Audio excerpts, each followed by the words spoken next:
¿Cómo estás? Buenas noches.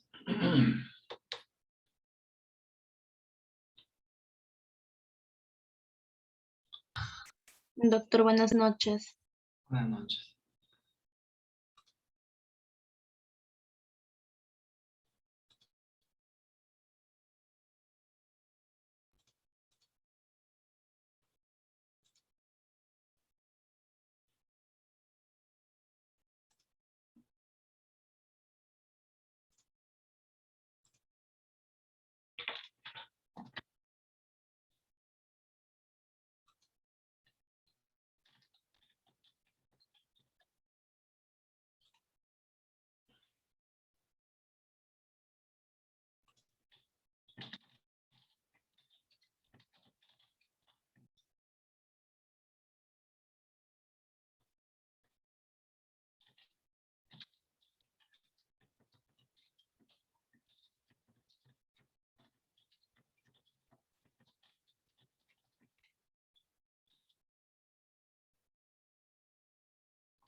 Ahora sí.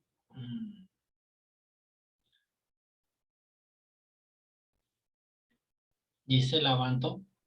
Presente, profesor, buenas noches. Buenas noches. Franz Acosta. Presente, profesor. Buenas noches. Frever Acosta. Presente, profesor. Gracias. Shakira Bailón. Shakira Bailón. Presente, profesor, buenas noches. Buenas noches. Wendy Becerra. Wendy Becerra. Fiorella Burga. Presente, doctor Fiorella Burga. Buenas noches. Buenas noches. Ander Burga. Presente, doctor. Buenas noches. Buenas noches. Sandra Cabanillas. Presente, doctor. Buenas noches. Buenas noches. Leslie Calderón. Leslie Calderón. Paola Campos. Presente, profesor. Gracias. Rosario Castro. Buenas noches, presente, profesor. Buenas noches. Alberto Chuquimajo. Alberto Chuquimajo. Justin Córdoba. Presente, profesor. Buenas noches. Buenas noches. Sandy Fernández. Presente, profesor. Gracias. Carla Flores Medina. Presente, profesor. Buenas noches. Buenas noches. José Fujimoto Portela.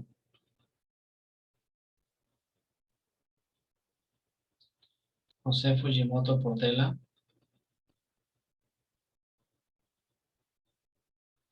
Yasmín García Valladolid. Yasmín García Valladolid. Eli Guevara. Presente, profesor. Buenas noches. Buenas noches. Camila Guzmán. Presente, profesor. Buenas noches. Buenas noches. Yasmín Jiménez. Presente, doctor. Buenas noches. Buenas noches.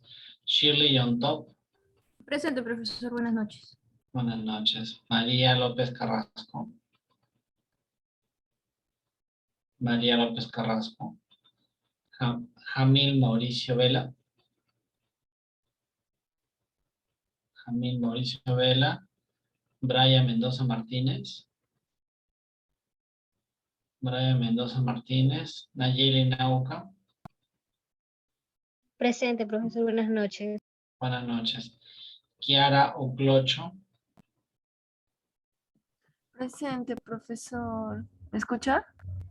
Sí, sí, gracias. Adrián Paima. Profesor, el compañero tiene problemas para que ingrese a la clase, dice tiene problemas de conexión, que Ok, si le podría gracias. justificar. Ya.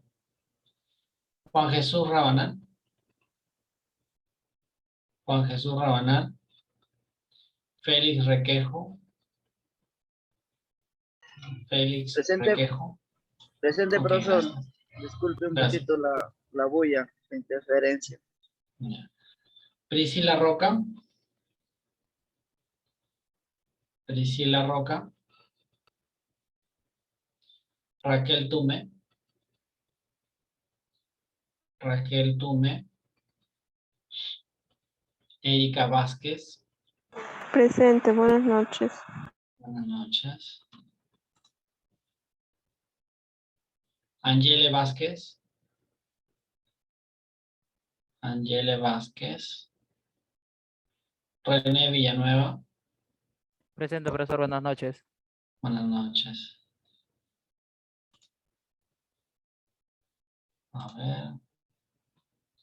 Wendy Becerra. Leslie Calderón. Alberto Chuquimajo. José Fujimoto. Yasmín García. María López Carrasco. Jamil Mauricio. Brian Mendoza Martínez. Adrián Paima. Perdón, Adrián Paima no. Juan Jesús Rabanal. Priscila Roca Pacheco. Raquel Tume. O Angele Vázquez Silva. ¿No?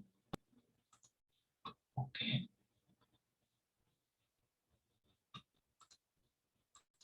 Ya.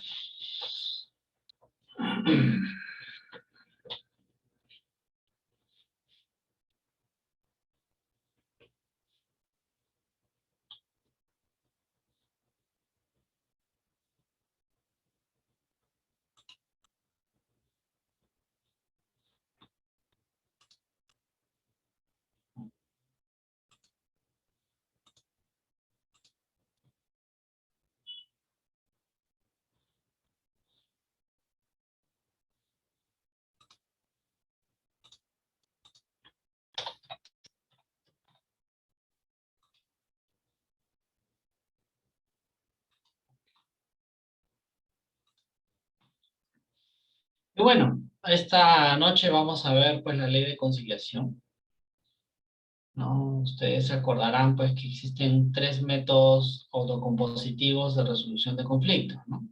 ¿Quién me puede decir cuáles son? Profesor, la autocomposición, la heterocomposición y la conciliación. No, yo estoy preguntando que hay 3 autocompositivos, ¿cuáles son? Negociación, mediación y conciliación, profesor. Correcto. Ay, profesor, Exactamente. disculpe. Ya, entonces esos son los 3 autocompositivos. ¿Y cuál es el heterocompositivo? El arbitraje y la vía judicial. Así es, el arbitraje, ¿no?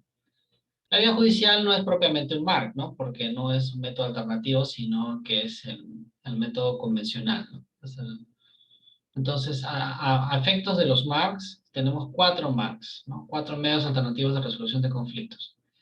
3 de ellos son autocompositivos. La negociación, que legalmente en el Perú se conoce como la transacción.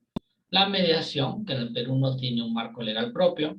Y la conciliación, que posee un marco legal, que es el que vamos a ver esta noche, ¿no? Y el único método alternativo a resolución de conflictos autocompositivo es el arbitraje.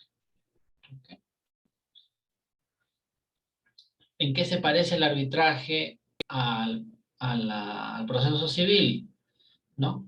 En que es un tercero quien atribuye derecho. Es el tercero al que las partes le entregan su capacidad de decisión para que, ¿no?, atribuya derecho, ¿no? Es decir, haga el juego de suma cero. En el Poder Judicial, quienes van al Poder Judicial desde el inicio son conscientes, asumen, de que este tercero es el juez y es quien también va a atribuir derecho. Entonces, entendamos un poco la conciliación como está regulada en nuestro sistema legal. Según el artículo 1 de la Ley de Conciliación, este es un mecanismo alternativo de solución de conflictos cuya institucionalidad es considerada de interés nacional. Eso es lo primero que nos dice. Entonces, está dando una prioridad a la conciliación dentro del sistema normativo, ¿no?, de la solución de conflictos. Y nos menciona, por ejemplo, cuáles son los principios que rigen la conciliación, que está en el artículo 2. El primero de ellos es la equidad, concebida como el sentido de la justicia aplicada al caso particular, materia de conciliación. Entonces, el conciliador debe conducirse, este proceso en realidad debe estar basado en la equidad. ¿Cuál es la diferencia entre la equidad y la igualdad? ¿Quién me puede decir? La igualdad es como un chocolate que mide 10 centímetros, darle 5 centímetros a cada uno. La equidad sería de acuerdo a las necesidades. Por ejemplo, si hay un típico ejemplo gráfica, o sea, plasmado en una imagen, como 3 niños, uno de diferentes tamaños. La niña más pequeña va a tener que usar 3 cajas, la mediana 2 cajas y el niño más grande solo 1 caja. Así es, esa es la equidad, ¿no? Entonces, la equidad no conlleva un reparto exacto, ¿no?, de lo que se dispone, ¿no?, de los recursos que se disponen, ¿no? En la aplicación de la equidad priman otros criterios.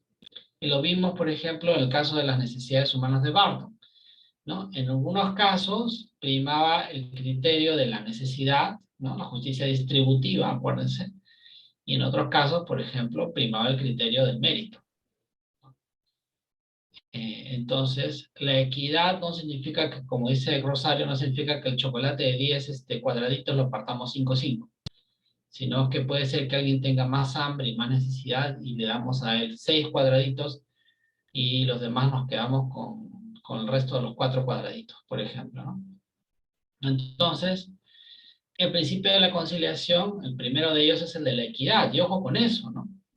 Que significa que no se va a repartir, no se va a aplicar la justicia en un sentido igualitario estricto, sino que se va a aplicar según la necesidad de las partes, ¿no? Ahora bien, acuérdense ustedes que son las partes las que tienen que entre ellas, ¿no?, entenderse, porque son las que van a tener siempre el control del proceso de conciliación. La última palabra la tienen ellas, las partes, no el conciliador.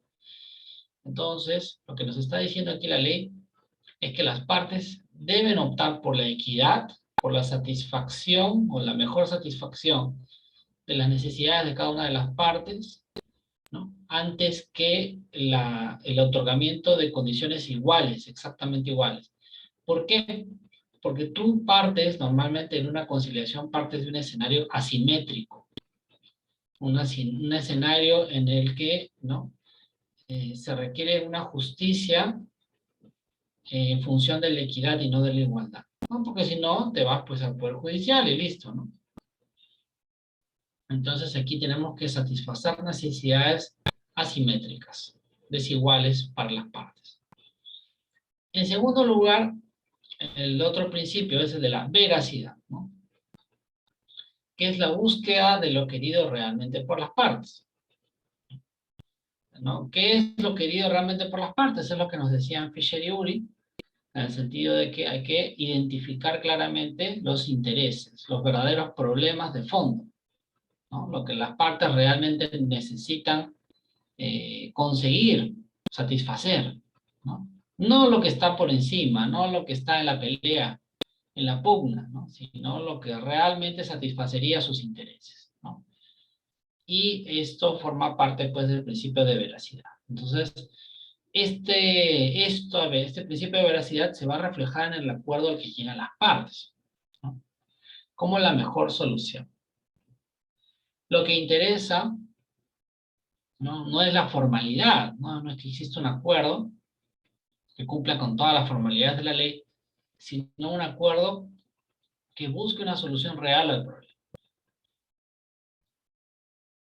Y además tenga la formalidad de ley, por supuesto. El tercer aspecto es el de la buena fe. Y el tema de la buena fe parte de la necesidad de que las partes procedan de manera honesta y leal, ¿no? Es decir, que hay un juego limpio entre las partes. Y que la conducta que debe llevarse adelante durante todo el procedimiento, ¿no? También tenemos el tema de la confidencialidad, que supone confidencialidad para las partes, pero también confidencialidad en el accionar del conciliador, ¿no? Se tiene que guardar absoluta reserva de todo lo actuado. Las partes no pueden, pues,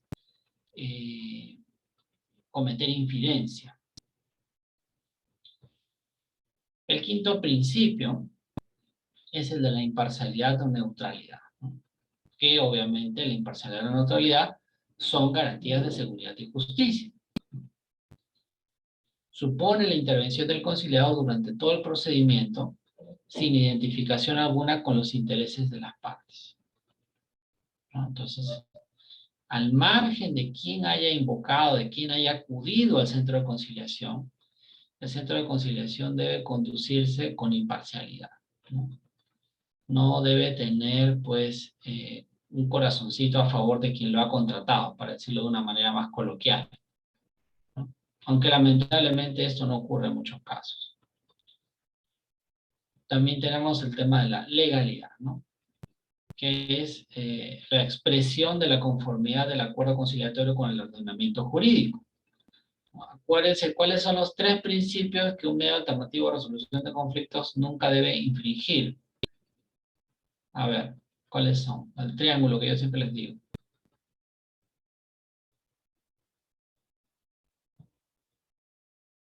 Que el acuerdo debe versar sobre bienes disponibles. Ya, ese es uno. Segundo, que no debe afectar. Que no afecte el orden público o las buenas costumbres.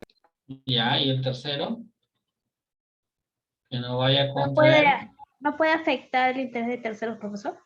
Así es, esos 3. Esos son los 3 principios. Que no afecte el interés de terceros, que no vaya contra el orden público y las buenas costumbres, y que verse sobre bienes disponibles, ¿no? No puede tratar sobre bienes indisponibles porque sería, pues, nulo, ¿no? ¿Y qué más? El principio de celeridad, ¿no? La celeridad en el sentido de la prontitud, ¿no? Este es consustancial al procedimiento. Supone la solución pronta y rápida del conflicto. Y finalmente, el principio de economía, ¿no?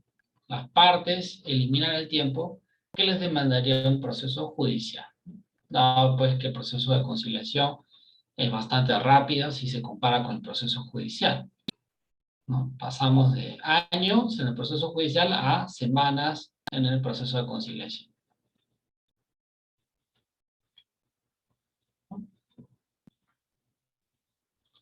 ¿Cuáles son las características de la conciliación? En primer lugar, que estamos frente a un conflicto existente, ¿no?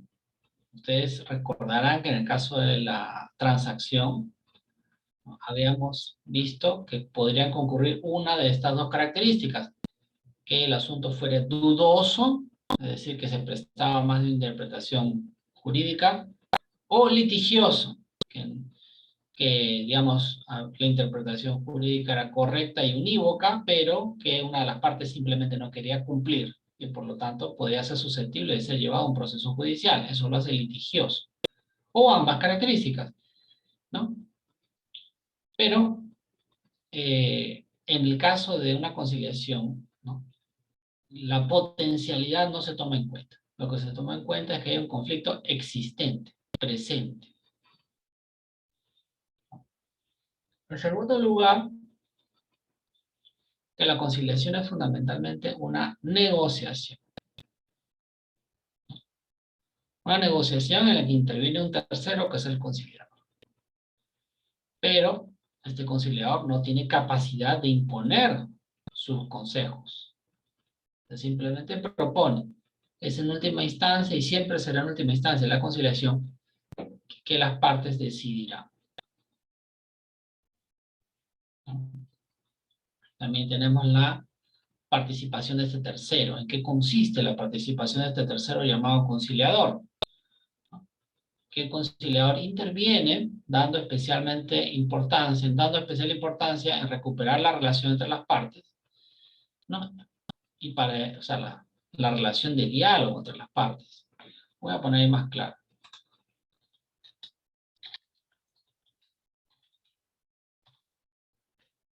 Y para ello va a utilizar sus cualidades con el fin de lograr que las partes consigan una solución propia, ¿no? Pero, a diferencia pues de los métodos o del método heterocompositivo, el tercero no es ni juez ni árbitro. Él, pues, como les dije hace un momento, no puede imponer su parecer. No puede atribuir derecho. ¿Okay? En cuanto a la aceptación, ¿no? Las partes deciden libremente acudir a un proceso. Sin embargo, en la ley de conciliación es un requisito obligatorio en la mayoría, perdón. La ley de conciliación es un requisito obligatorio en varios tipos de procesos judiciales. Vamos a ponerlo aquí más claro.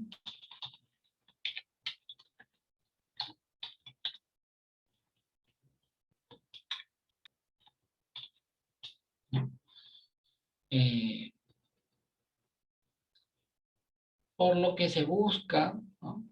Que las partes acepten en primer lugar, ¿no? la participación de este tercero que es el conciliador, ¿no?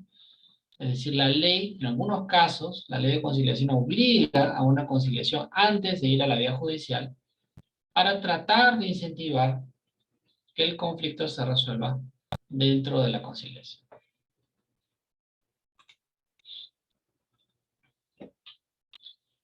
Otra característica de la conciliación es que es un procedimiento flexible e informal. En los procesos de conciliación, estos procesos de conciliación no suponen etapas obligatorias ni instancias, ¿no? Es decir, no es que no supongan, no conllevan etapas obligatorias ni instancias. Por ejemplo, en los procesos judiciales, como ustedes ya han llevado a procesar civil, ¿no?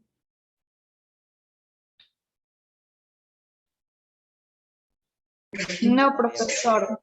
No han llevado a procesar civil, increíble. A mí me lo deberían llevar a procesar civil antes de llevar martes, pero en fin. En los procesos civiles, bueno, los procesos en general, los procesos judiciales, por una cuestión garantista, ¿no? Los códigos procesales establecen que cada etapa del proceso debe precluir, ¿no? ¿Qué significa esto? Que para que tú pases a la siguiente etapa del proceso, la primera se tiene que haber cumplido a cabalidad. Se tiene que haber agotado debidamente. Y solo cuando se cumple una etapa del proceso, se puede avanzar a la siguiente. Eso es la preclusión, ¿no? Entonces, dado que la conciliación es un procedimiento flexible e informal, la preclusión no necesariamente se tiene que dar, ¿no? No es necesaria.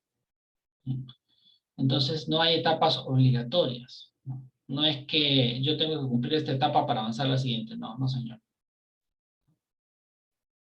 Tampoco hay instancias, ¿no? Es decir, el proceso de conciliación, el acto de la conciliación,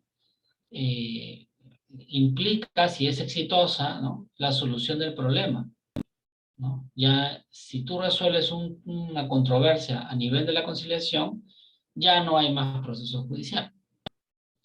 Porque la conciliación, ¿no? Crea el efecto de cosa juzgada, ¿no? Y el acta de conciliación tiene el efecto de título de ejecución. Entonces, las pruebas que se presentan en la conciliación no requieren de las formalidades propias del proceso judicial. ¿no? Dado que no existe un juez que les tenga que dar mérito, ¿no? Tú no negocias con el conciliador, tú no sustentas tus argumentos frente al conciliador, tú negocias con la otra parte. Tú negocias con la parte con la que tienes el problema. El conciliador va orientando ese proceso para que las partes mantengan el diálogo. Entonces, es la participación activa de las partes la que hace de la conciliación un proceso informal y práctico, donde se llegará a un acuerdo según la voluntad de las mismas. Ojo con eso, ¿no? Llegar a un acuerdo no es obligatorio, ¿no? En la conciliación no es obligatorio. Aun cuando las partes acudan por ley a una conciliación, estas no están obligadas a llegar a un acuerdo. Y acuérdense de esto, ¿no? Por más que pueda haber alguna regla dentro del Código Procesal Civil sobre el tema, ¿no? Las partes no están obligadas a llegar a un acuerdo, ¿no? Si ustedes creen que el acuerdo que les está proponiendo la otra parte no es ventajoso, o digamos, no atiende a sus necesidades, entonces no lo acepten simplemente. No lo acepten. No están obligados a aceptar. El proceso es coordinado por el conciliador, ¿no? Y el acto de llegar a un acuerdo supone el resultado del papel facilitador del conciliador, ¿no? Y de la decisión de las partes.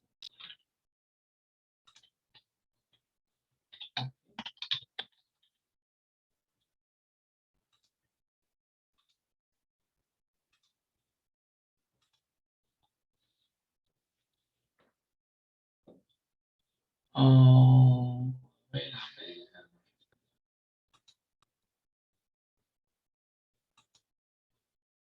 A ver, Anderburga.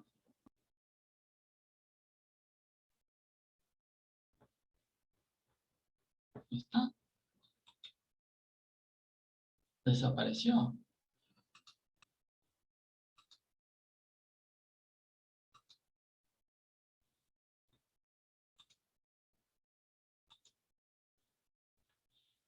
A ver, Sandra Cabanillas, cuéntame, ¿tienes alguna duda? ¿Alguna inquietud?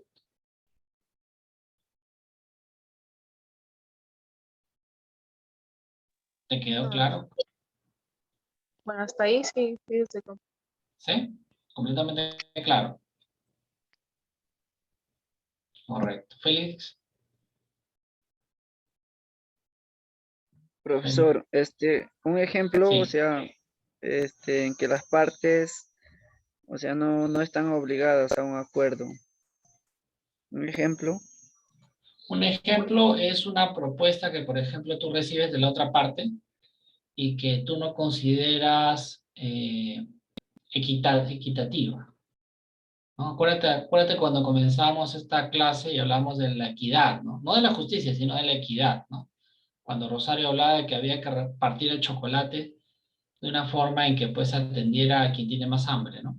Entonces, tú ves la resolución del acuerdo y dices, bueno, este acuerdo no me resulta favorable, ¿no? Porque yo tengo mayor necesidad que tú y no estás siendo equitativo conmigo, ¿no? Entonces, si tú crees que ese acuerdo no es equitativo contigo, entonces no tienes por qué aceptarlo. Acuérdense que en última instancia la conciliación es un medio alternativo a resolución de conflictos autocompositivo, es decir, que el resultado depende exclusivamente de las partes, exclusivamente de ti y del otro, ¿no? Entonces, si tú consideras que el resultado que te están planteando, que la propuesta de conciliación que te están planteando no es justa, no aceptes, simplemente. No tienes por qué aceptar, es tu voluntad. Nadie te pone una pistola en la cabeza. ¿Está más claro?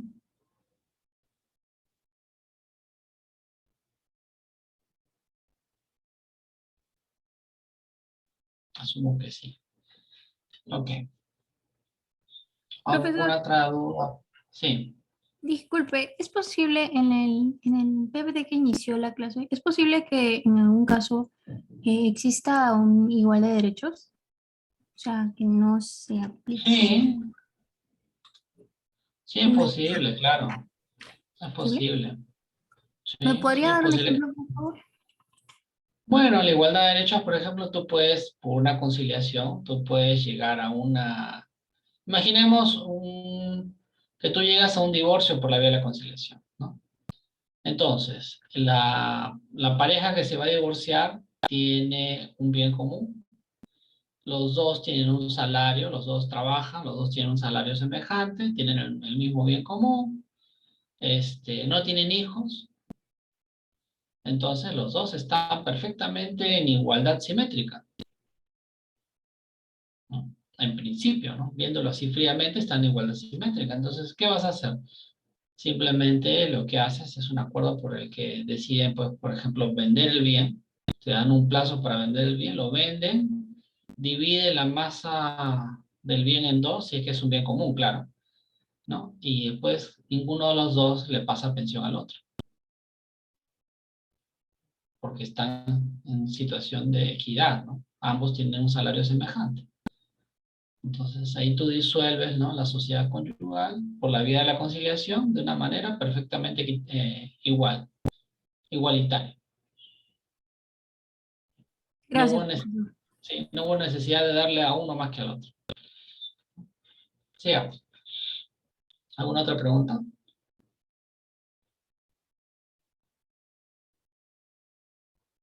¿No? Bueno. Entonces,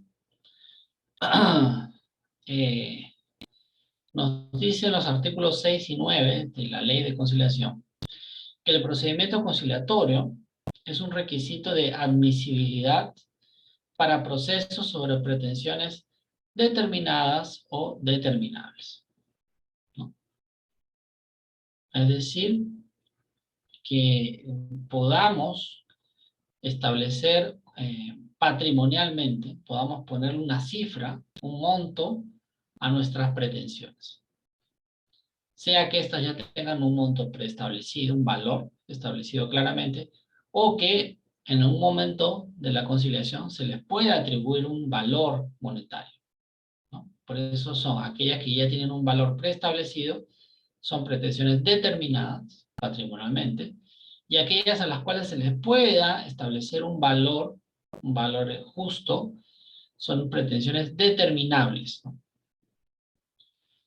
En segundo lugar, es que la conciliación no es un requisito de admisibilidad para procesos que versen sobre derechos disponibles de las partes, ¿no? Entonces, por ejemplo, en el Perú, ¿no?, yo no puedo, pues, disponer, por ejemplo, como les decía en la clase pasada, yo no puedo disponer de un órgano mío, ¿no? Porque, no puedo disponer de mi nombre, ¿no? Cosa que, por ejemplo, sí se puede hacer en otros países, ¿no? En Estados Unidos, ustedes se acordarán del caso de Prince, ¿no?, de este cantante famoso, que él, pues, para ser famoso, contrata con una gran disquera, y esta firma, pues, esta gran disquera, en el contrato había puesto que en caso de que se rompa el contrato, ¿no?, la disquera se quedaba con el nombre del artista, literalmente con el nombre del artista, ¿no? Eso en el Perú, por ejemplo, el derecho al nombre es un derecho fundamental, está reconocido por la Constitución. Entonces, no es un derecho disponible. Tú no puedes disponer de tu nombre, no puedes disponer de tu identidad. Entonces, tú no podrías, pues, ir a una conciliación en la que una parte exija que tú le entregues su nombre, ¿no? En el Perú eso no se puede. También es obligatoria la conciliación para procesos sobre pretensiones que versen sobre alimentos, régimen de visitas, tenencia, liquidación de las sociedades gananciales y otras que se deriven de la relación familiar, ¿no? El conciliador tendrá en cuenta el interés superior del niño. Y nos dice también que la conciliación en materia laboral se lleva a cabo respetando la irrenunciabilidad de los derechos del trabajador reconocidos por la Constitución y la ley.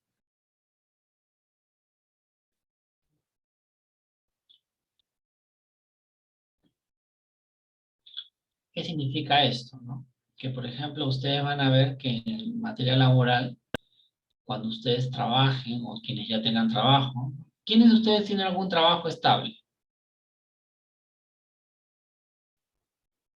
A ver, levante la mano.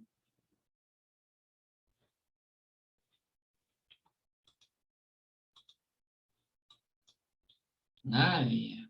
Dios mío, vivimos en la informalidad o tienen la suerte de no tener que trabajar para vivir todavía. En materia laboral, por ejemplo, ustedes, si su empleador, ¿no?, tiene deudas laborales con ustedes, el empleador, por ejemplo, no puede negociar, no puede transar sobre el monto de los salarios que les debe. No, no puede decir, no, te pago solo la mitad. No, eso no es posible, ¿no? Lo que es posible es que el empleador pueda fraccionar, acordar con ustedes un fraccionamiento del pago de la deuda laboral, ¿no? Para que él tampoco se perjudique económicamente, no se vaya a la quiebra solo por pagarles a ustedes. Entonces, el fondo, es decir, los adeudos laborales, por ejemplo, como salarios, vacaciones truncas, indemnización por despido arbitrario, CTS, cotizaciones a salud, esa parte no es negociable. Lo que es negociable son los plazos de cumplimiento de los pagos que están atrasados. Eso sí se puede negociar. Entonces, esos derechos que ustedes generan por haber trabajado, ¿no?, el salario, las ETS, los pagos a la FP, etcétera, ¿no?, esos son derechos irrenunciables del trabajador. Esas cosas no se pueden renunciar, no se pueden menoscabar por la vía de la negociación. Que quede eso siempre muy presente, ¿no? ¿Alguna duda aquí? Siempre el tema laboral despierta pasiones.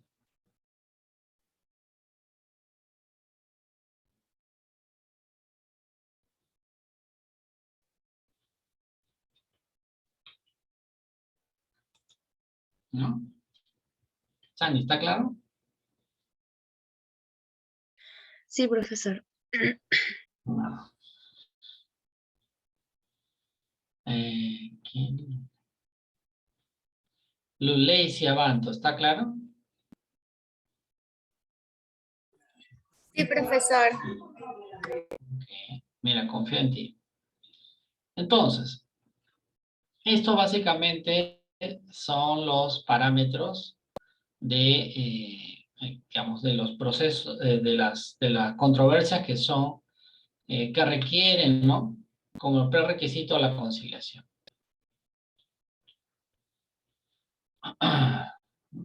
Y estas son las materias conciliables, ¿no? Como lo habíamos visto en la lámina anterior, los derechos disponibles, los temas que versan sobre derecho de familias también, las formas de derecho laboral, pero que eso sí una conciliación específica, una conciliación especializada,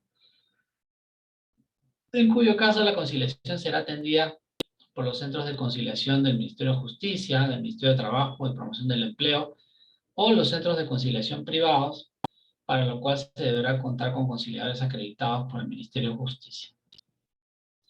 En la audiencia de conciliación en materia laboral, las partes podrán contar con un abogado de su elección, o en su defecto, deberá estar presente al inicio de la audiencia el abogado verificador de la legalidad de los acuerdos. Esto es muy importante porque, como vamos a ver, en los centros de conciliación, el conciliador no necesariamente es un abogado. El conciliador recibe una capacitación como conciliador, pero pues básicamente es una persona que no necesariamente tiene que tener formación jurídica. Sin embargo, en todo centro de conciliación tiene que contar con un abogado verificador de la legalidad de los acuerdos, ¿no? ¿Para qué? Porque como hemos visto, nuestro conciliador, que no necesariamente es abogado, puede cometer errores en términos jurídicos. Y por lo tanto, es imprescindible que en un centro de conciliación exista un abogado verificador de la legalidad de los acuerdos. ¿Cómo verifica la legalidad de los acuerdos? Este abogado verificador tiene que ver que los acuerdos versen sobre derechos disponibles, que no afecten el interés de tercero y que no atenten contra las normas de orden público. ¿Ok? Esa es la verificación de legalidad que él tiene que hacer. La conciliación en materia laboral se llevará a cabo respetando el carácter irrenunciable de los derechos del trabajador reconocidos por la Constitución Política del Perú y por la ley, ¿no? Ahora bien, ¿cuáles son los supuestos y materias no conciliables? Nos dice la ley de conciliación que no procede esta en los siguientes casos. Cuando se desconoce el domicilio de la parte invitada. Por ejemplo, una persona que ha desaparecido, ¿no? Cuando la parte invitada domicilia en el extranjero, salvo que el apoderado cuente con poder expreso para ser invitado a un centro de conciliación. Cuando se trate de derechos y bienes de incapaces a los que se refieren los artículos 43 y 44 del Código Civil, ¿no? Es decir, tutela o curatela. En los procesos cautelares, en los procesos de garantías constitucionales. ¿Por qué? Porque los procesos de garantías constitucionales versan sobre derechos indisponibles. En los procesos de nulidad, ineficacia y anulabilidad del acto jurídico. Este último, los supuestos establecidos en los incisos 1, 3 y 4 del artículo 221 del Código Civil. Eli, ¿tienes ahí a la mano el Código Civil?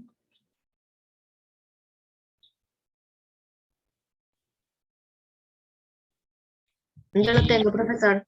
A ver, cuéntame. Anda el artículo 221. Ya, Léeme profesor. primero el inciso 3, el inciso 1. Ya. El inciso 1 es por capacidad de ejercicio restringida de la persona contemplada en los numerales 1 al 8 del artículo 44. ¿Sigo? ¿Continúo? Un reto de incapacidad. Ya. Por incapacidad relativa del agente, por vicio resultante de error, dolo, violencia o intimidación, por ¿Ese es simulación. el 3? Sí, el 3 ya estoy leyendo. A ver, repite el 3, por favor, del comienzo. Ya. Por simulación, cuando el acto real lo contiene, perjudica el derecho de tercero.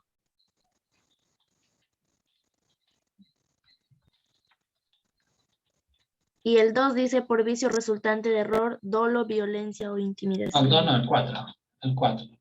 Ya, el 4 es cuando la ley lo declara anulable. Ya.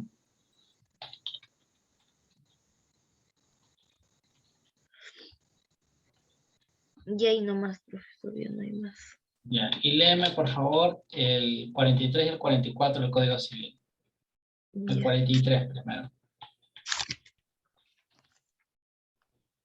El artículo 43 es incapacidad absoluta. Son Ya. absolutamente incapaces los menores de 16 años, salvo para aquellos actos determinados por la ley. Ajá. Como casarse antes de la mayoría de edad. ¿Y el 44? El 44, capacidad de ejercicio restringida. Tienen capacidad de ejercicio restringida, inciso 1, los mayores de 16 y menores de 18 años de edad. Luego el inciso 2, el inciso 3, creo que han sido derogados, algo así. Ajá. Luego el 4 dice los pródigos. El 5, los que incurren en mala gestión. El número 6, el inciso 6, los ebrios habituales. Ya. 7, los toxicómanos. El Ya. 8, Dime, en el artículo 44 es capacidad restringida del ejercicio de qué? Simplemente la capacidad, ¿no? La capacidad sí, de... capacidad de la ejercicio capacidad- restringida. Ya, correcto.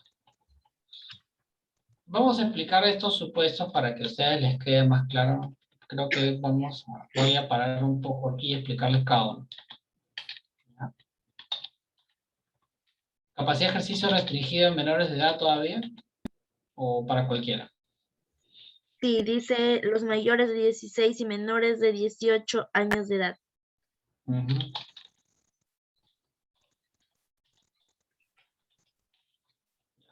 Solamente para los menores. Entonces, vamos con el primer supuesto, ¿no? ¿En qué casos no procede la conciliación? Primero, cuando se desconoce el domicilio de la parte invitada, ¿no? Quiere decir ¿Que se mudó? No, no es suficiente. Normalmente tú eres invitado a conciliar de manera válida con la dirección que figura en tu DNI. No, pero yo me mudé. ¿Y actualizaste tu dirección en la RENIEC? No. Entonces basta que el centro de conciliación te notifique a tu antiguo domicilio para que te des, ¿no?, debidamente invitado. Para que seas debidamente invitado según la ley. ¿Qué significa que se desconoce el domicilio de la parte invitada? Significa que, por ejemplo, la RENIEC, o el RENIEC, perdón, no tenga data que permita ubicarte. No tenga dirección ninguna sobre ti. Por ejemplo, porque desapareciste. Literalmente es eso. Si en RENIEC figura algún domicilio tuyo, así ya no estés viviendo en ese, es el domicilio que tú has declarado, y a ese domicilio te llegará la invitación para conciliar. ¿Ok? Entonces, no se expongan. En segundo lugar, no procede la conciliación cuando la parte invitada domicilia en el extranjero, ¿no? Obviamente, pues la otra persona vive en el extranjero, no hay forma, pues, de que pueda apersonarse porque las invitaciones a conciliar se tramiten en un tiempo muy corto, ¿no? Entonces, a veces las personas tienen que planificar su viaje al Perú. Entonces, puede ocurrir, ¿no? Este supuesto se puede exceptuar si es que la persona que domicilia en el extranjero cuenta con un apoderado en el Perú, con un poder, no especifica, puede ser por escritura pública, puede ser un poder notarial, un poder simple, pero el que se menciona expresamente que puede ser invitado a un centro de conciliación, ¿no?, en nombre de la otra persona que vive en el exterior. Entonces, si hay un apoderado en Perú que cuente con poder expreso, tiene que ser mencionado así expresamente en el poder, con poder expreso para ser invitado a un centro de conciliación, entonces, en ese caso, sí hay conciliación. No procede la conciliación, inciso C, o literal C, cuando se trate de derechos y bienes de incapaces, a los que se refieren los artículos 43, incapacidad absoluta, y 44, capacidad de ejercicio restringido entre los 16 y 17 años del Código Civil. ¿Por qué? Porque una persona que está en condiciones de incapacidad no está en condiciones de igualdad frente a la otra parte. Imagínense una persona que, por ejemplo, es tetrapléjico, o tiene un daño cerebral severo, ¿no? Entonces, pues, ¿cómo va a negociar él? ¿No? De modo directo no puede, salvo que tuviera un tutor o un curador, según las características que pone el Código Civil.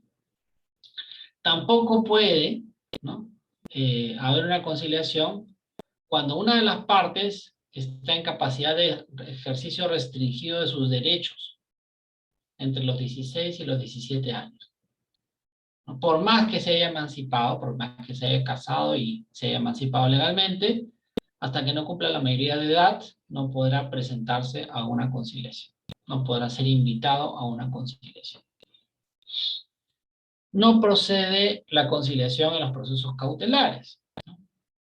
Los procesos cautelares, ustedes saben, ¿no?, son procesos que acompañan a un proceso judicial normal, ¿no? Son pequeños complementos en los que buscan proteger, garantizar, mejor dicho, el cumplimiento de la pretensión, ¿no? Entonces, en los procesos, si nosotros admitiéramos la conciliación en los procesos cautelares, estaríamos cometiendo un grave error, porque podríamos menoscabar, ¿no?, menoscabar la garantía de un petitorio que puede ser atendido en el proceso judicial. Entonces, no es compatible con la conciliación. ¿Está claro esta parte o no? Profesor, ¿podría repetir por qué no es compatible? A ver, te voy a poner un ejemplo. Imagínate que yo estoy en un proceso judicial por un tema de una compraventa de un bien inmueble, ¿no? Un edificio, por ejemplo. Entonces, yo me presento la demanda y al mismo tiempo presento una medida cautelar que complementa esa demanda. Mediante la medida cautelar, yo le digo al señor juez, por favor, señor juez, ¿no? Declare usted un embargo sobre esa propiedad, ¿no? Para que la propiedad, pues, en tanto dure el proceso judicial, ¿no? El propietario no la venda, se lleve la plata y desaparezca. Porque nadie quiere, ¿no? ¿De qué sirve, por ejemplo, que después te dé la razón 8 años después o 10 años después si es que el bien ya fue vendido? No sirve para nada. Entonces, para eso tú pides una medida cautelar. Y entonces imagínate que tú tienes, pues, que el juez te aceptó la medida cautelar, ¿no? Que el proceso cautelar está andando, el bien está embargado, hasta que se decida el fondo del proceso, salga la sentencia, y pues, ¿cómo te vas a poner a negociar por conciliación algo que ya nace de un mandato judicial? ¿No? Tú mismo te estás disparando el pie. No tiene lógica. Entonces, para evitar esas situaciones, no procede la conciliación sobre los procesos cautelares. Además, hay otra razón también, que es que en caso, por ejemplo, de que las dos partes en conflicto, imaginemos que están confabuladas, porque dentro de ese bien que está embargado hay un tercero, ¿no? Entonces pueden conciliar entre paréntesis, pero entre comillas, afectando el interés del tercero, y por lo tanto no procede la conciliación.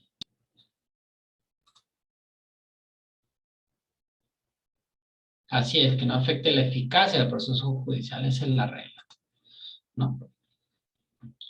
Después tenemos el literal E, ¿no? Que no procede la conciliación en los procesos de garantías constitucionales. ¿Por qué? Porque los procesos de garantías constitucionales, todos ellos, o la mayor parte, ¿no? Versan sobre derechos fundamentales.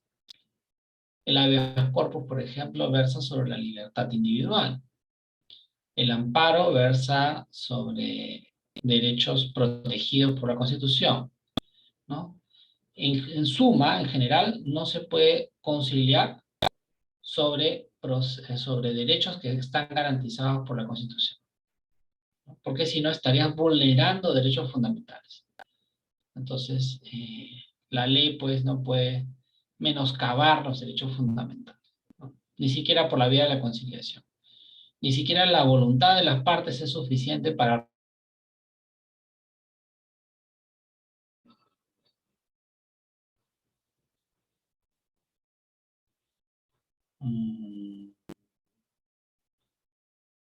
Shirley, ¿está claro? Sí, profesor. Okay. Después tenemos el literal F, que nos dice, en los procesos de nulidad, ineficacia y anulabilidad del acto jurídico. Este último en los supuestos establecidos en los incisos 1, incapacidad, 3, simulación que perjudica el derecho tercero, y 4, ¿no? Actos anulables según la ley. El artículo 221 del Código Civil, ¿no? Entonces, yo, por ejemplo, no puedo ir a una conciliación en la que, ¿no?, esté frente a un incapaz, o en la que se lleva una simulación jurídica, es decir, un acto que simula que no, por ejemplo, simular una compraventa, ¿no?, que puede perjudicar el derecho de un tercero, o que resulta anulable por una causal prevista por la propia ley, ¿no? Esas son limitaciones que no se pueden infringir. En la petición de herencia, ¿no?, tampoco se puede plantear conciliación cuando en la demanda se incluye la solicitud de declaración de herederos. Entonces,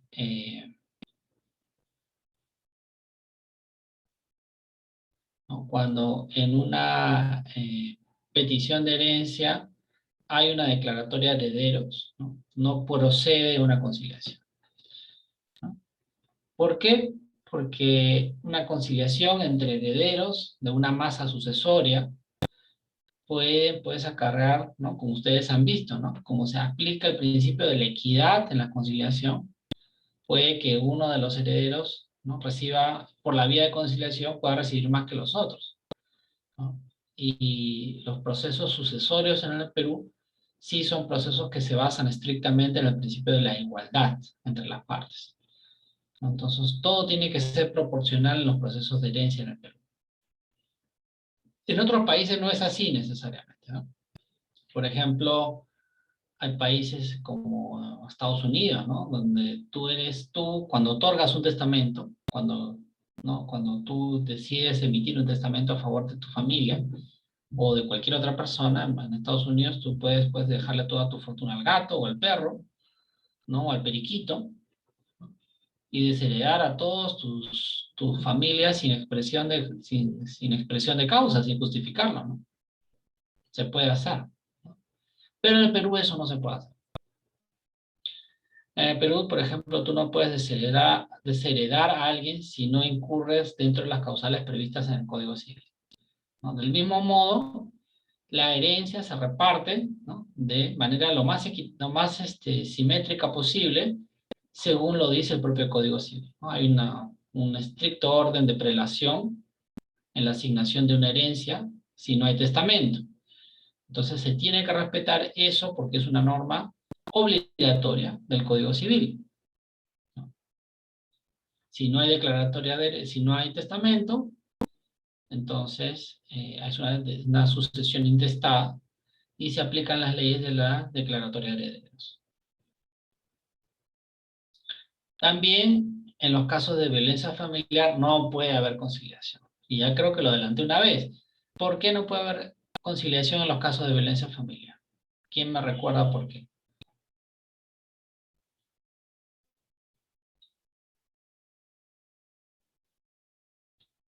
Porque una de las partes Eso, la otra. ¿Cómo? A ver. porque eso correspondería a delitos, serían ya tipos penales y no se puede conciliar una agresión.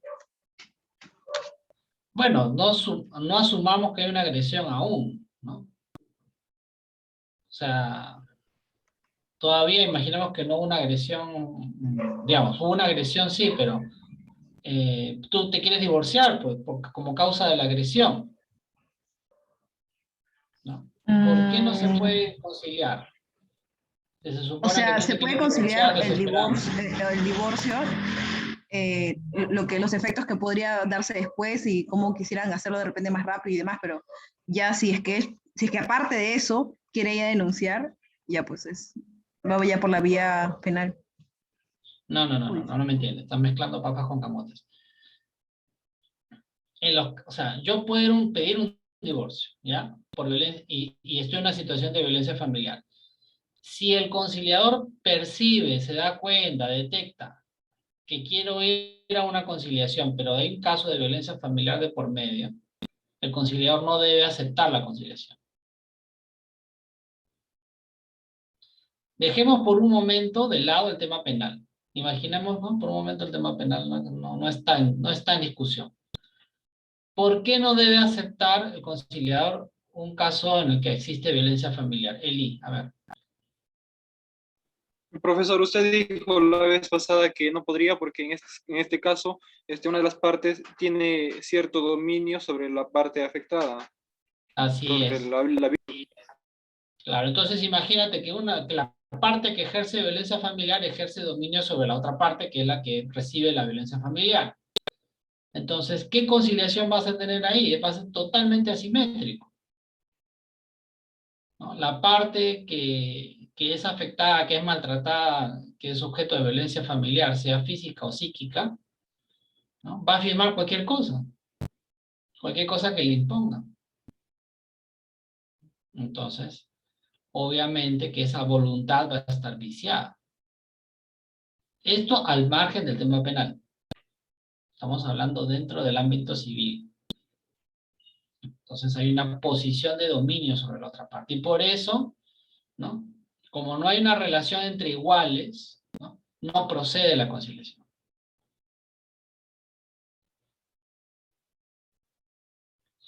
Después tenemos el literal I, que nos dice en los casos de desalojo previstos en el decreto legislativo 1177, ¿no? Que es el contrato de capitalización inmobiliaria y sus modificatorias, ¿no? Entonces, en los casos, por ejemplo, de créditos inmobiliarios, bajo estas dos leyes, ¿no? Aquellos casos de contratos inmobiliarios que están regulados por el decreto legislativo 1177 o por el decreto por la ley número 28364, en esos casos no procede la conciliación. ¿Por qué no procede la conciliación? Porque lo que se busca es no dilatar el desalojo del bien. Y en las demás pretensiones que no sean de libre disposición por las partes conciliantes. Voy a poner en cursiva para que quede más claro. ¿Ok? No se somete a la conciliación tampoco las controversias sobre hechos que se refieran a la comisión de delitos o faltas, excepto en un caso muy puntual que vamos a ver más adelante. En las controversias relativas a la cuantía de la reparación civil derivada de la comisión de delitos o faltas tampoco puede haber conciliación, ¿no? Esta será facultativa en cuanto ella no hubiera sido fijada por resolución judicial, ¿no? Y para esto, que es la conciliación en materia penal, ¿no? Lo veremos un poquito más adelante, pero lo vamos a ver para que entiendan las condiciones en las que opera la conciliación en materia penal.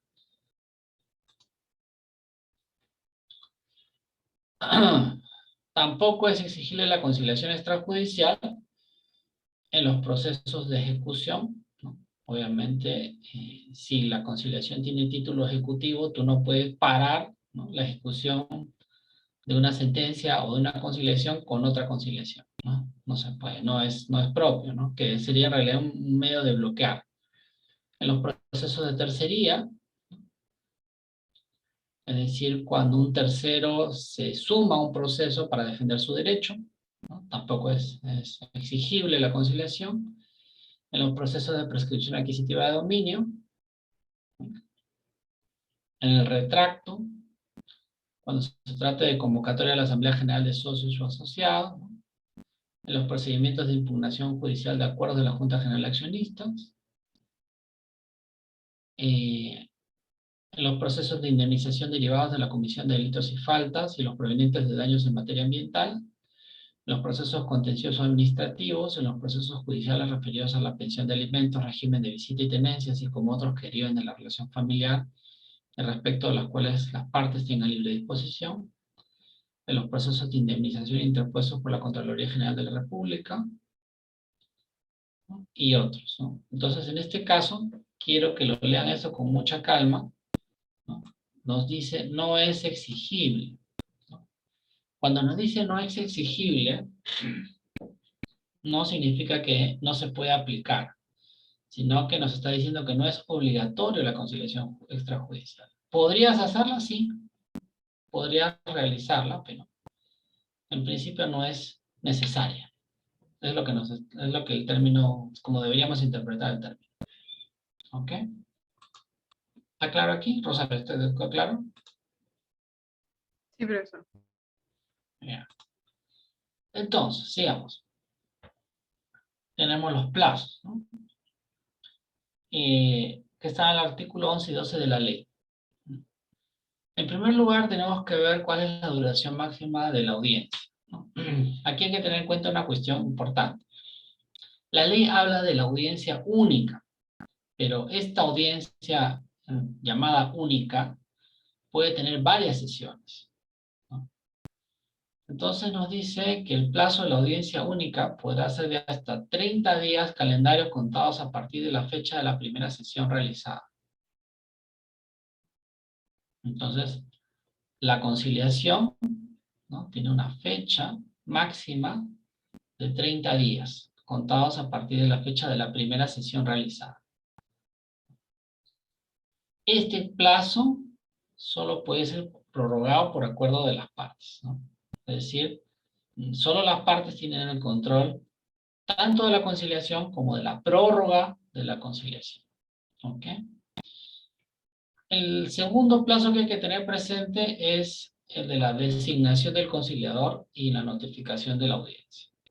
Entonces, imaginemos que una persona va a un centro de conciliación, quiere conciliar con alguien y se presenta al centro de conciliación, plantea su solicitud, ¿no? Y una vez que el centro de conciliación recibe esta solicitud, designará al conciliador al día hábil siguiente. Entonces, tiene un día hábil para designar al conciliador. Teniendo este conciliador ya designado, 2 días hábiles para cursar las invitaciones a las partes para la realización de la audiencia de conciliación.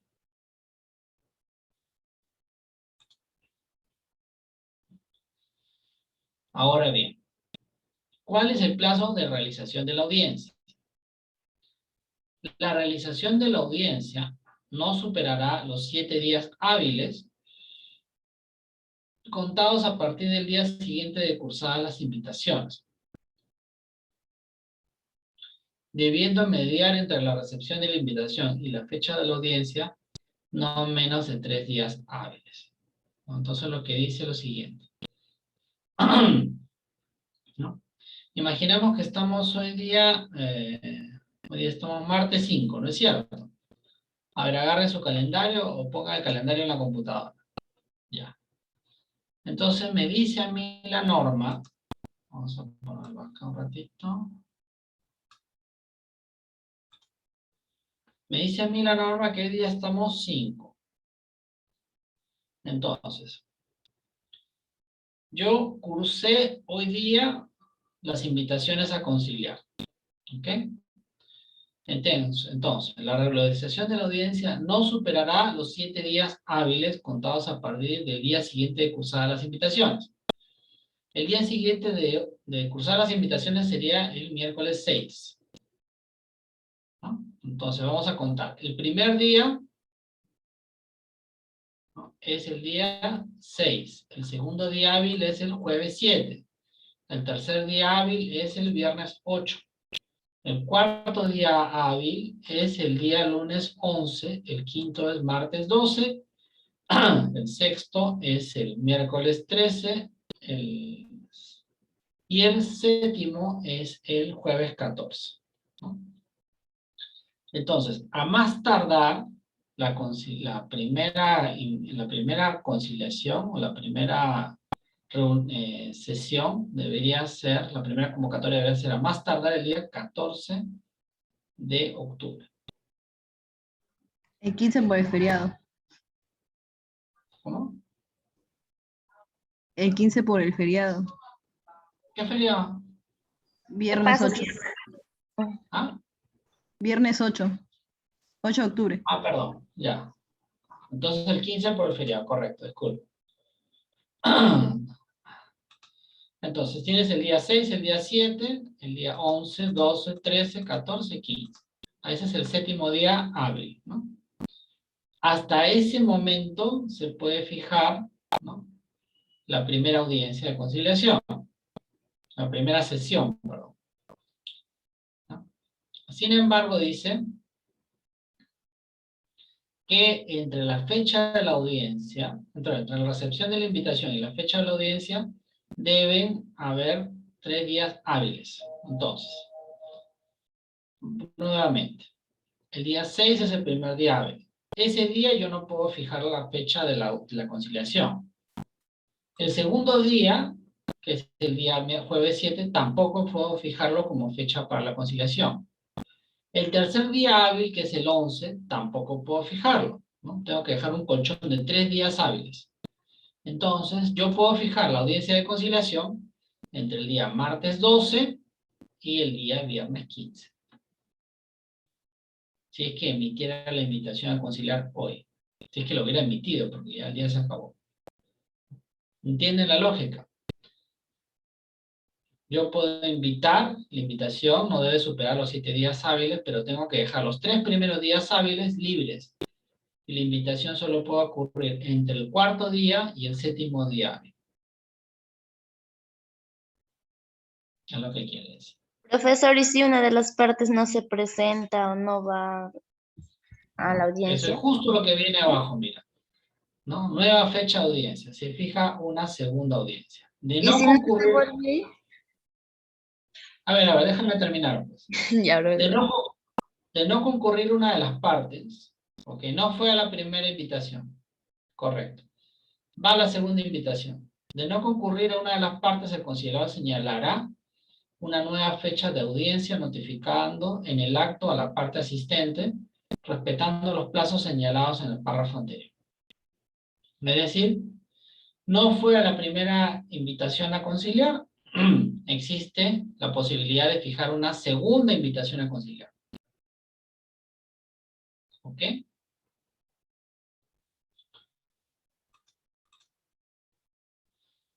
¿Qué pasa si no va a la segunda invitación a conciliar? Voy a hacer un pequeño spoiler porque eso está más adelante. Pero si no va a la segunda invitación a conciliar, se da por concluida el proceso de conciliación. Y en el acta se pondrá que la persona fue invitada y no concurrió. Ya no hay que invitar una tercera vez, una cuarta vez, una quinta vez, ya no. Basta con 2 invitaciones. Ahora bien, imaginemos que sí decide la persona concurrir a la audiencia. Entonces, tienen que tomar en cuenta que la concurrencia a la audiencia de conciliación es personal. Es decir, que solo esa persona puede asistir a la audiencia de conciliación. ¿No? Y que en el caso de personas jurídicas, solo pueden comparecer aquellos representantes legales que tengan pues sus credenciales, ¿no? Su poder como representante legal vigente. No puede apersonarse cualquier persona, no puede presentarse el día de la audiencia, no puede presentarse cualquier persona. Oye, que yo soy la mamá de la persona a la que invitaron. No, señora, me va a disculpar. Que yo soy la prima, me va a disculpar. La concurrencia a la audiencia de conciliación es personal. Yo he invitado a fulano y solo fulano puede concurrir. Puede ir a asesorar a un abogado, si quiere, pero quien me interesa es el invitado. Él es quien me interesa. Si decide no ir y va su abogado, es como que no hubiera ido. Entonces se consignará en los registros de que no compareció. En el caso de personas domiciliadas en el extranjero o en distintos distritos conciliatorios, o que domiciliando en el mismo distrito conciliatorio se encuentren impedidas de trasladarse al centro de conciliación, se admitirá excepcionalmente su apersonamiento a la audiencia de conciliación a través de un apoderado. ¿No? Ya lo hemos dicho, se permite pues un apoderamiento, ¿no? Pero este tiene que ser expreso. No existen para la conciliación, no existen los apoderamientos tácitos. En tales casos, el poder deberá ser extendido mediante escritura pública y con facultades expresamente otorgadas para conciliar. No requerirá inscripción registral, ¿no? En el caso de haber sido otorgado con posterioridad a la invitación a conciliar. ¿Qué significa esto? En caso que el poder haya sido emitido antes de recibir la invitación de conciliación, este tendrá que ser por escritura pública. Es decir, estar en la SUNAR. Si a la persona ha sido invitada a conciliar y quiere que un representante, y se encuentra en el extranjero o en otro distrito conciliatorio, ¿no? Puede apoderar a alguien para que comparezca a la conciliación.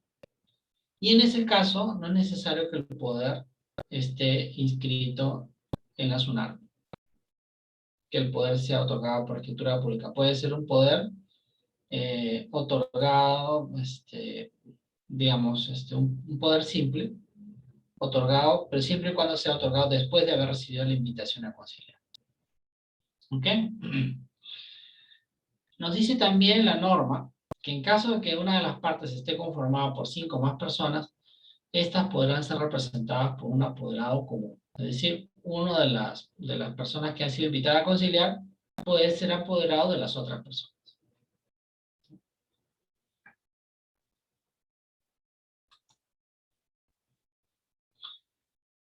En el caso que las facultades hayan sido otorgadas con anterioridad a la invitación, perdón, el poder deberá además contar con facultades para que el apoderado pueda ser invitado a un proceso conciliatorio.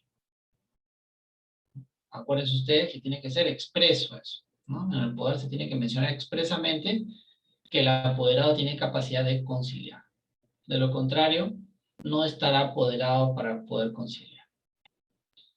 ¿No? Es responsabilidad del centro de conciliación verificar la autenticidad de los documentos presentados al procedimiento conciliatorio y la vigencia de los poderes. Por ejemplo, ver que tú eres quien figura en el DNI, ¿no? Y en el caso de la vigencia de los poderes, ¿no? Pedir una vigencia de poder, que es un documento que se tramita en la SUNAT, ¿no? Se otorga rápidamente. Y junto con el poder, pedir la vigencia del mismo, ¿no? Verificar la vigencia del mismo. En el supuesto en que alguna de las partes no pueda desplazarse al local del centro de conciliación para llevar a cabo la audiencia por motivos debidamente acreditados, esta podrá realizarse en el lugar donde se encuentre la parte impedida, siempre y cuando pueda manifestar su voluntad en forma indubitable.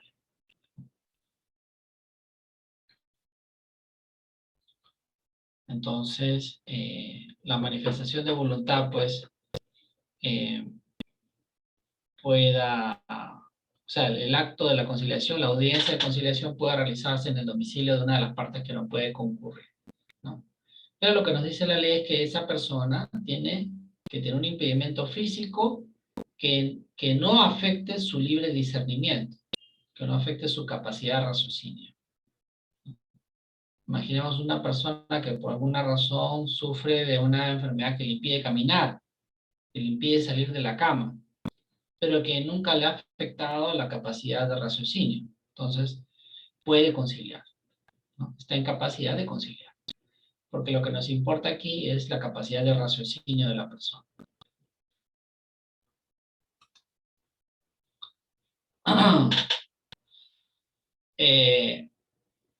Y aquí viene la pregunta de Sandy, ¿no? ¿En qué caso se da por concluida la conciliación? Se da por concluido el procedimiento conciliatorio en caso de acuerdo total de las partes, ¿no? Las partes pueden ponerse de acuerdo sobre todos los temas controversiales. Se da por concluido la conciliación por acuerdo parcial de las partes, ¿no? Algunos asuntos se pudieron resolver por la vía de conciliación y otros no, con lo cual los asuntos que no se pudieron resolver podrán ir a otro medio alternativo de resolución de controversias o al Poder Judicial, ¿no? Nada está dicho, ¿no? No es absoluto que te tengas que ir al Poder Judicial, puedes ir a un arbitraje también. O a una transacción, ¿por qué no? Aunque está más difícil porque no pudiste superar una conciliación, ¿no? Puedes concluir el procedimiento conciliatorio por falta de acuerdo entre las partes. No hubo ningún acuerdo, simplemente. No llegaron a ningún acuerdo, entonces se da por concluida la conciliación. Ninguna de las partes se puso de acuerdo. No encontraron una solución satisfactoria, entonces no hay ningún resultado. Puede también concluir la conciliación por inexistencia de una parte a dos sesiones, ¿no? No fue a la primera, no fue a la segunda, entonces se declara concluido el proceso de conciliación. O también se puede declarar concluido el proceso de conciliación por inasistencia de ambas partes a una sola sesión. Esto es menos frecuente, pero legalmente es viable. Y finalmente, se da por concluido el procedimiento conciliatorio por decisión debidamente motivada del conciliador en audiencia efectiva, por advertir violación a los principios de la conciliación, por retirarse alguna de las partes antes de la conclusión de la audiencia, o por negarse a firmar el acta de conciliación, ¿no? Por ejemplo, advertir violación a los principios de la conciliación, ¿no? Puede ser porque alguno de ellos ha cometido una infidencia, o porque alguno de ellos se ha conducido de una manera desleal, ¿no? O porque el conciliador, bueno, vamos a poner acá los principios de la conciliación, nuevamente. Acá está, se ha roto la confidencialidad, por ejemplo, o se ha atentado contra el principio de buena fe, partes han jugado de manera sucia una contra la otra, ¿no? O se ha roto el principio de imparcialidad o neutralidad, ¿no? Este sí es atribuible al conciliador. O, por ejemplo, se ha quebrado el principio de veracidad. Entonces, lo que nos dice en ese caso la ley, ¿no? Que si el conciliador advierte que en la audiencia se ha violado uno de los principios de la conciliación que corresponden a las partes, ¿no? Puede darse por concluida anticipada, puede darse por concluida la conciliación.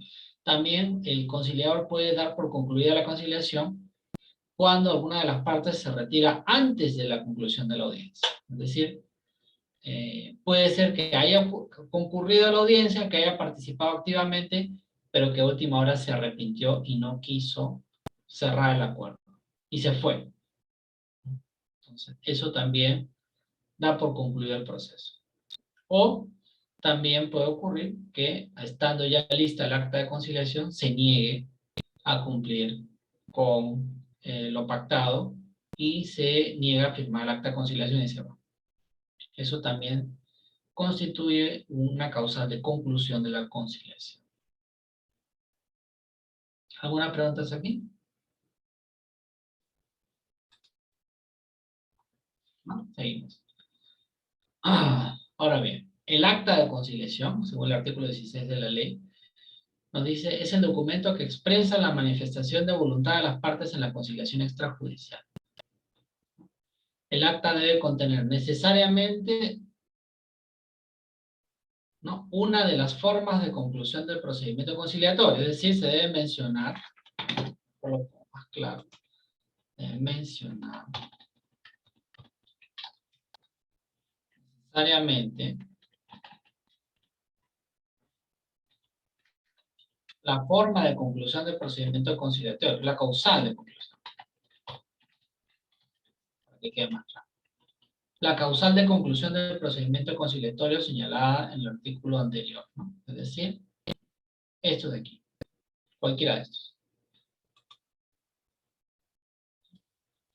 Y el acta deberá contener lo siguiente: un número correlativo de acta de conciliación emitido por el centro de conciliación, el número de expediente, el lugar y fecha en la que se suscribe el acta de conciliación, los nombres, número del documento oficial de identidad y domicilio de las partes o de sus representantes, si ese es el caso, del testigo a ruego, ¿no?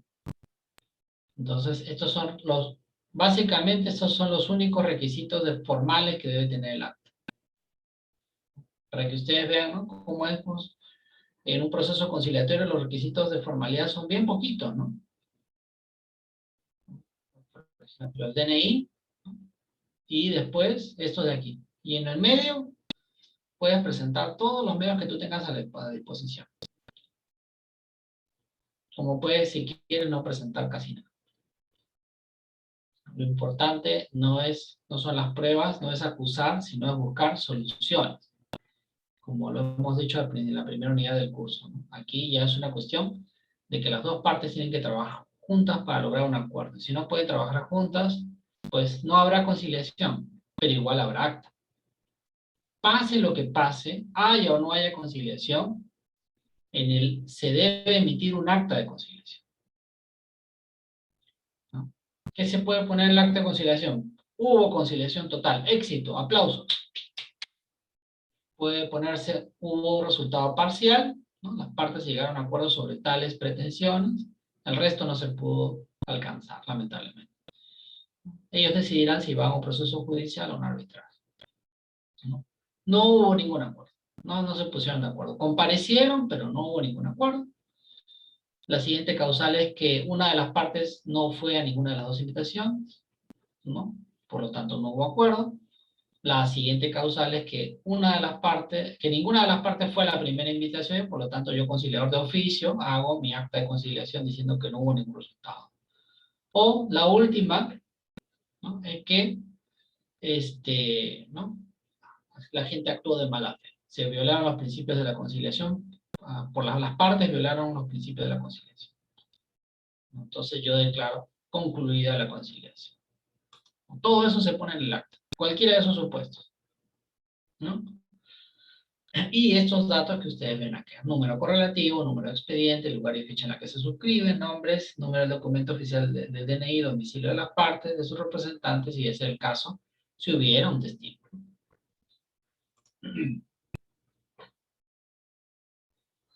¿Qué más nos dice? En el acta de conciliación también se mencionan los hechos expuestos en la solicitud de conciliación, es decir, qué es lo que pidieron las partes al principio. Perdón, qué es lo que pidió la parte que solicitó la conciliación. Los hechos expuestos por el invitado, ¿no?, como sustento de su probable reconvención. Acuérdense que ¿no?, en estricto no es una reconvención, vamos a ponerlo entre comillas para simplemente orientar.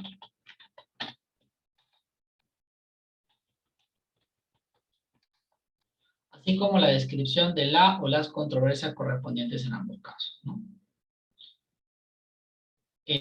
También se debe poner, ¿no?, el resultado. El resultado es fundamental. Si fue total o parcial, o consignarse de manera clara y precisa los derechos, deberes u obligaciones ciertas, expresas y exigibles por cada una de las partes.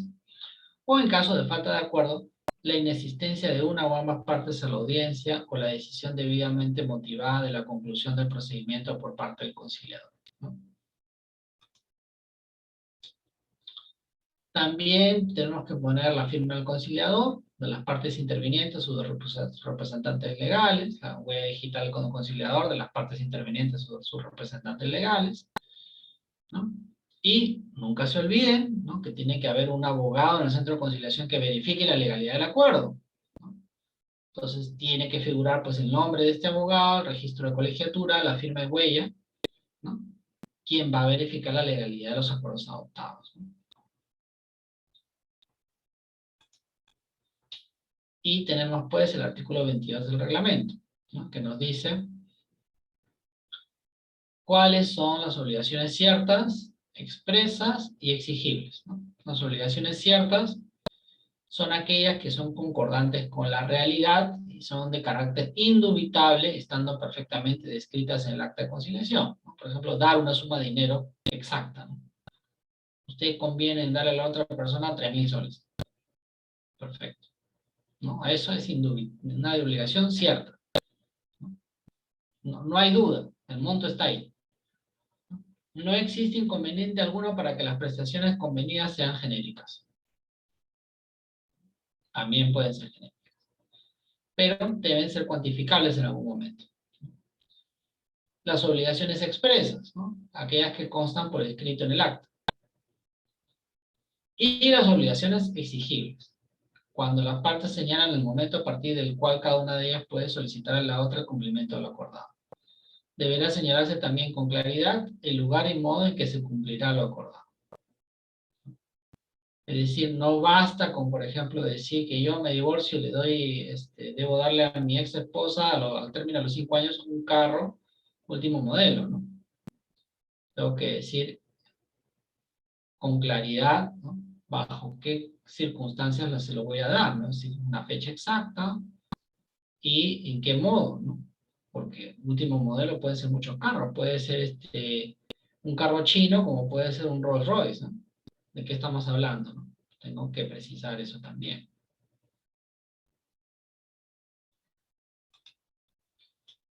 Y como lo hemos dicho varias veces ya, ¿no?, el acta con el acuerdo conciliatorio constituye título de ejecución. Es decir, que puede, en caso de incumplimiento, podemos llevar el acta de conciliación a un juez y por el proceso de ejecución, ¿no?, hacer que se cumpla. Que el juez haga cumplir esa acta de conciliación. Entonces tenemos que los derechos, deberes u obligaciones ciertas, expresas y exigibles que consten en el acta se ejecutarán a través del proceso de ejecución de resoluciones judiciales, obviamente en caso de incumplimiento, ¿no? Se supone que las partes tienen que cumplir aquello que pactan por la conciliación. Y finalmente, la prescripción, ¿no? Los plazos de prescripción establecidos en la normatividad vigente se suspenden a partir de la fecha de presentación de la solicitud de conciliación extrajudicial hasta la conclusión del proceso conciliatorio. Quiere decir que si existe algún derecho exigible, ¿no? Una pretensión exigible en términos sustantivos, el plazo de prescripción se suspende para, en caso de presentación de una conciliación, ¿no? De invitación a una conciliación. Que en realidad, pues, el plazo se va a suspender más o menos 1 mes y medio, no más. Porque es lo que la ley nos dice que va a durar todo el proceso, desde que se presenta la solicitud hasta que concluya la audiencia única.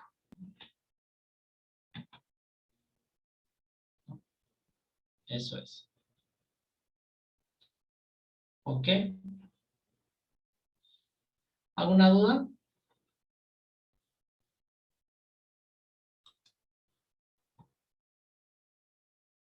¿Alguna duda hasta aquí? No.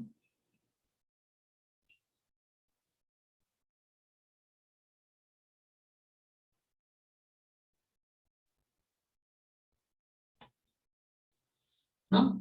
¿Todo está bien? ¿Toda felicidad? Bueno, me complace. Entonces, si no hay ninguna pregunta más, pues mañana nos vemos y ya entraremos a la semana 8, ¿no? Ya con esto prácticamente estamos al borde del parcial 2, ¿no? Sí, profesor, a partir del 13 empiezan los exámenes. Del 13, ya. Sí. Ni hablar, pues. Entonces, ya pues tendré que ir este fin de semana pensando en qué cosas les voy a preguntar pues para el parcial 2, ¿no? Debo asumir que han asimilado todo muy bien, así que como no hubo preguntas, no hubo dudas, me reservo el derecho de la libertad pues de preguntar sobre cualquier tema que sea relevante para este